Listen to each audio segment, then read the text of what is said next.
ओम शांति। हम सभी इस समय अपने संगम युग के इस पावन समय में उस समय से गुजर रही जहां पर हर मनुष्य आत्मा अपने अपने कर्मों का हिसाब किताब चुकतू करने के लिए इस सृष्टि रंगमंच पर अपना पाठ बजाने के लिए आई हुई है। हम सब देख रहे समय के अनुसार आज महाविनाश जो दुनिया में लोग भविष्यवाणियां कर रहे, तो ये वास्तव में महाविनाश कोई छोटी चीज नहीं। बाबा भी कहा करते थे साकार में कि 12-12 कोस पर दीपक जलेगा। कोस होते थे उस दिनों, आज के कम से कम 25-30 किलोमीटर, इतना सब कुछ समाप्त होगा। खेल तो होगा ही, हम सबको बाबा ने बताया भी है और हम सबकी ओर सारा संसार देख रहा है। तो हम स्वयं को भरपूर भी करेंगे। जिन्होंने स्वयं को खजानों से भरपूर किए होंगे वो देने वाले बन जाएंगे। तो हम अपने आप को बचाएंगे व्यर्थ संकल्पों से। हमें बचाना है, हम कहीं उलझ ना जाएं। संसार में हमें छोड़ना पड़े तो छोड़ दो, कोई भी चीज को यदि छोड़ना पड़े तो छोड़ दो, क्योंकि इस बेहद के ड्रामा में शूटिंग हो गई हो और जो शूटिंग हो गई वही हूबहू रिपीट होगी। क्योंकि ये ब्रह्मा बाबा का जो जन्म, पहला जन्म है ना, या आखिरी जन्म, वो पहला जन्म या आखिरी, इस पहले जन्म में हम 84 जन्मों की स्क्रिप्ट लिख रहे हैं। आपने कर्म किया वही हूबहू रिपीट होगा, पिछले कल्प का रिपीट नहीं होगा। जो इस जन्म स्क्रिप्ट लिख रहे हो, स्क्रिप्ट फिर हूबहू वही रिपीट होगी। यानी हर कर्म का हिसाब एक्यूरेट भोगना ही पड़ेगा, क्योंकि एक का पदम गुणा हिसाब है ना। कहते हैं ना, अच्छे कर्म किए या बुरे कर्म किए, किसी को दुख दिया, कष्ट दिया, तो उसका भी हिसाब किताब हमें ही भोगना पड़ेगा। इसलिए मुझे कहीं भी स्वयं को उलझाना नहीं है। उलझने से बाबा कहते कि उलझने बहुत हैं, परिवारों में भी, पर्सनल लाइफ में भी, क्योंकि हम उस समय पर पहुंच गए हैं। इसलिए अटेंशन प्लीज, इस सृष्टि चक्र में हम उस समय पर पहुंच गए जहां सभी के पूर्व जन्मों के विकर्म जागृत हो चुके हैं, संस्कार जागृत हो रहे हैं। किसी के अंदर कोई विकार दबा हुआ था, वो उभर कर आ रहा है। इसलिए बहुत ब्राह्मण परेशानियों से गुजर रहे हैं और बहुत ब्राह्मण फेल भी हो रहे हैं।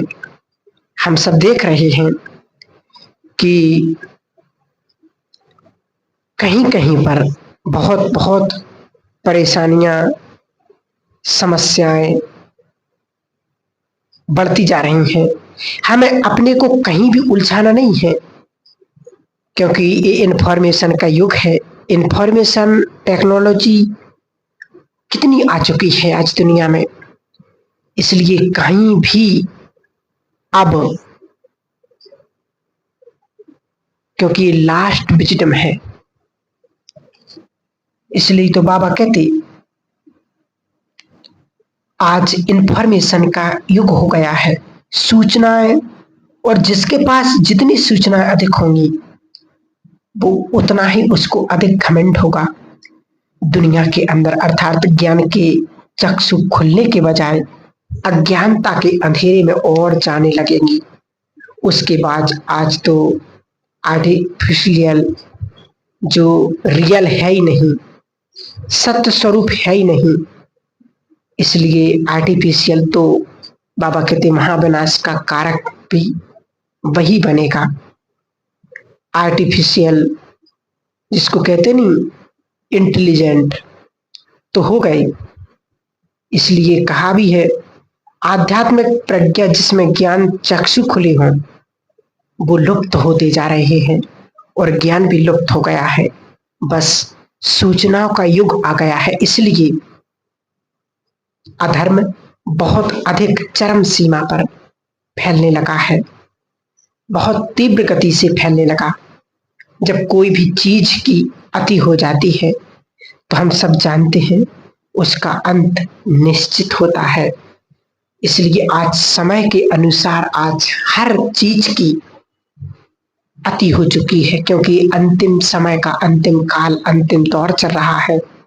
इस अंतिम काल में, इस अंतिम दौर में कहीं हम स्वयं को कहीं पर उलझा तो नहीं रहे, स्वयं को कहीं पर इतना व्यस्त तो नहीं कर दे रहे हैं जिससे स्वयं की जो तपस्या है, स्वयं का योग पावर है, कहीं वो तो हम खत्म नहीं कर रहे।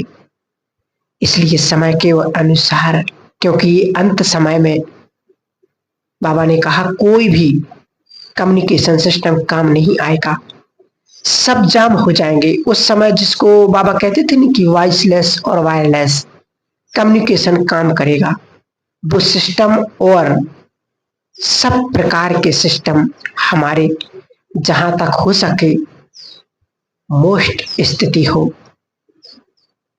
हम उस मोस्ट स्थिति को प्राप्त करते जाएं। एक बात और कहते हैं कि कर्म योग से कर्मातीत स्थिति, और कर्म योग ही क्यों कहा? क्योंकि कर्मातीत हमारी लाइफ है, कर्मातीत हमारी स्थिति नहीं, कर्मातीत हमारी अवस्था नहीं, ये तो हमारी लाइफ है। कर्म मैं करूं, मुझे कर्म करना है, और मुझे कर्म करता हुआ देखकर आपका योग यदि शिव बाबा में लग जाए, कर्म योग की परिभाषा यही है क्या कि कर्म करने से यदि किसी का योग लग जाए शिव बाबा से, तो इससे बड़ा मेरा श्रेष्ठ भाग्य तो हो ही नहीं सकता है। इसलिए समय को देखते होगे बाबा कहते हैं कि बच्चे तुम क्या कर रहे हो? ऐसे ही बैठे थे, ऐसे ही का मतलब क्या है?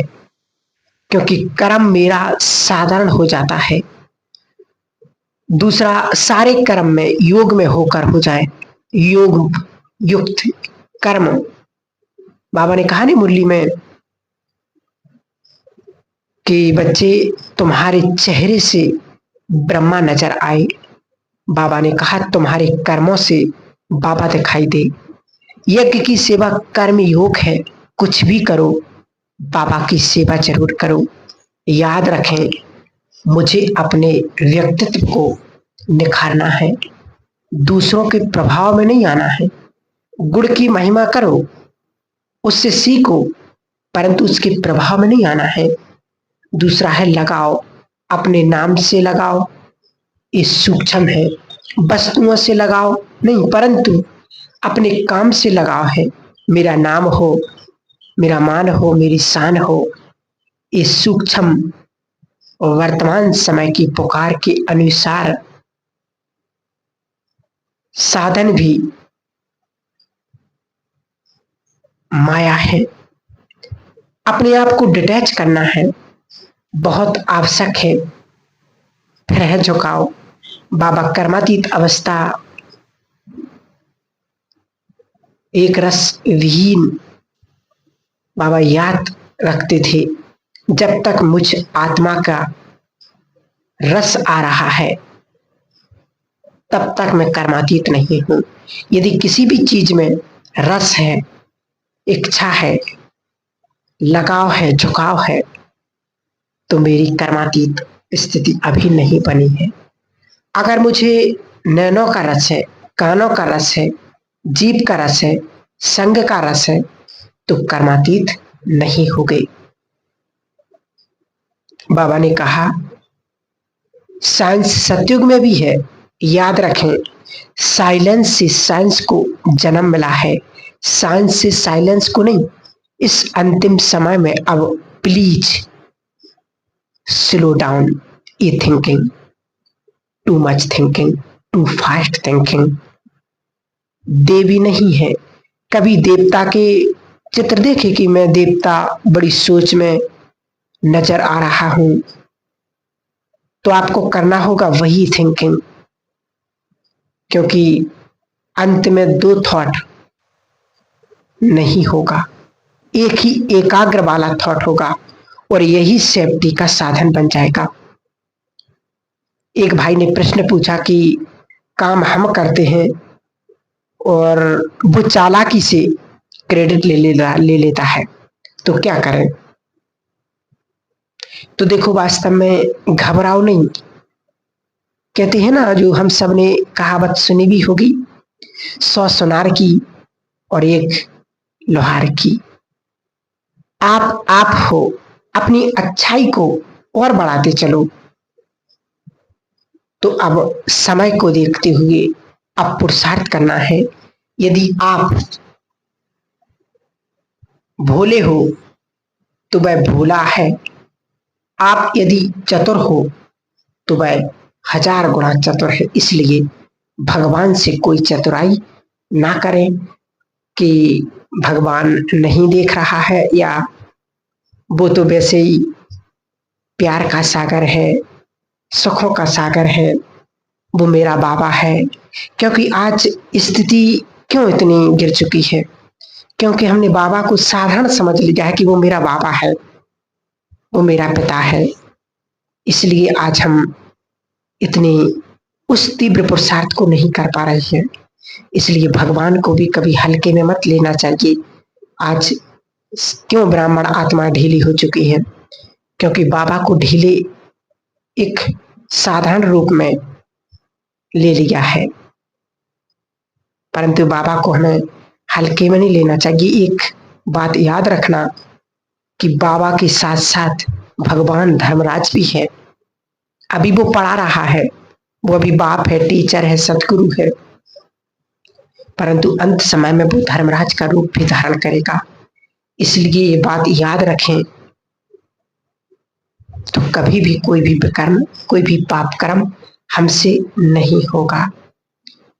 तो अब बाबा यही इशारा देते हैं, समय चरम सीमा पर है। जो बाबा ने कहा था, अब वो संसार में लोग कहने लगे और वो देखने को मिल रहा है। आज हर व्यक्ति के मुख से यही निकल रहा है कि प्रभु अब वास्तव में संसार रहने के लायक नहीं है। इसलिए हमें वो पुरुषार्थ करना है, क्योंकि आत्माएं हमारे पास आएंगी, वो हमारे पास भागी भागी दौड़ी दौड़ी आएंगी। इसलिए अपने पुरुषार्थ को बहुत सुंदर, श्रेष्ठ, पावरफुल, शक्तिशाली बनाना है। कहीं भी हमें किसी भी चीज में, किसी भी वस्तु में, वैभव में, व्यक्ति में, पदार्थ में अपने आप को उलझाना नहीं है, क्योंकि इस समय अब उलझने का नहीं, सुलझने का है। इसलिए श्रेष्ठ कर्मों को करते चले और कर्मों की गुहि गति को जानते हुए, समझते हुए हमें उस श्रेष्ठ स्थिति को प्राप्त करना है। ओम शांति।